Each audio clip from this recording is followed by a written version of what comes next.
देशभरात पेट्रोल आणि डिझेलच्या दरात 3 रुपयांची वाढ झाली आहे। पेट्रोलच्या दरात 3 रुपयांची तर डिझेलच्या दरात 3 रुपये 11 पैशांची वाढ। त्यामुळे मुंबईत 106 रुपये 50 पैसे पेट्रोलचा दर तर डिझेलसाठी 93 रुपये मोजावे लागत आहेत। पेट्रोल डिझेलचे नवे दर आजपासूनच लागू झालेत। देशभरात पेट्रोल डिझेलच्या दरात 3 रुपयांची वाढ झाली। जागतिक बाजारात कच्च्या तेलाचे दर वाढल्यानंतर भारतातील तेल वितरण कंपन्यांनी पेट्रोल डिझेलच्या दरात 3 रुपयांची वाढ केली आहे। पेट्रोल 3 रुपयांनी तर डिझेल 3 रुपये 11 पैशांनी महागले। नव्या दरानुसार मुंबईत 106 रुपये 50 पैसे प्रति लिटर पेट्रोलसाठी मोजावे लागणार आहेत, तर डिझेलसाठी 93 रुपये मोजावे लागतील। तर पुण्यात पेट्रोलचे दर 106 रुपये 95 पैसे इतके असतील। नागपूरमध्ये पेट्रोलचे दर प्रति लिटरला 107 रुपये 18 पैसे असतील। आज आपण जर बघितलं तर जगभरामध्ये इंधनाच्या किमतीत किती वाढ झाली।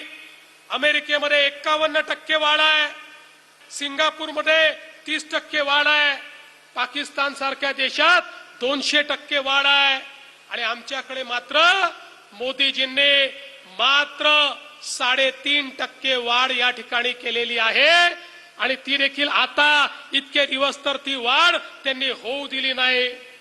ज्यावेळी जगावर संकट असतं अशा काळामध्ये माननीय प्रधानमंत्री मोदयांनी जर काही अपेक्षा व्यक्त केल्या, आपापल्या परीने आपण त्या अपेक्षेकृत काम करणं ही आपली जबाबदारी आहे। भारतावर इराण अमेरिका युद्धाचे गंभीर परिणाम दिसू लागले।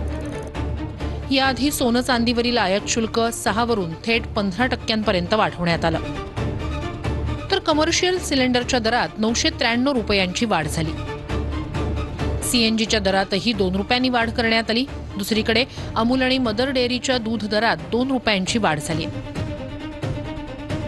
बऱ्याच काळापासून स्थिर असलेल्या पेट्रोल डिझेलच्या दरात आज वाढ झाली। युद्धामुळे कच्च्या तेलाच्या किमती वाढल्यात, त्याचबरोबर आयातीवरही परिणाम झालाय। तेलाच्या आयातीचा खर्च वाढलाय, याचा थेट भार आता ग्राहकांवर पडण्यास सुरुवात झाली आहे। डिझेल महागल्यानं जीवनावश्यक वस्तूंच्या किमतीतही वाढ होण्याची भीती आहे।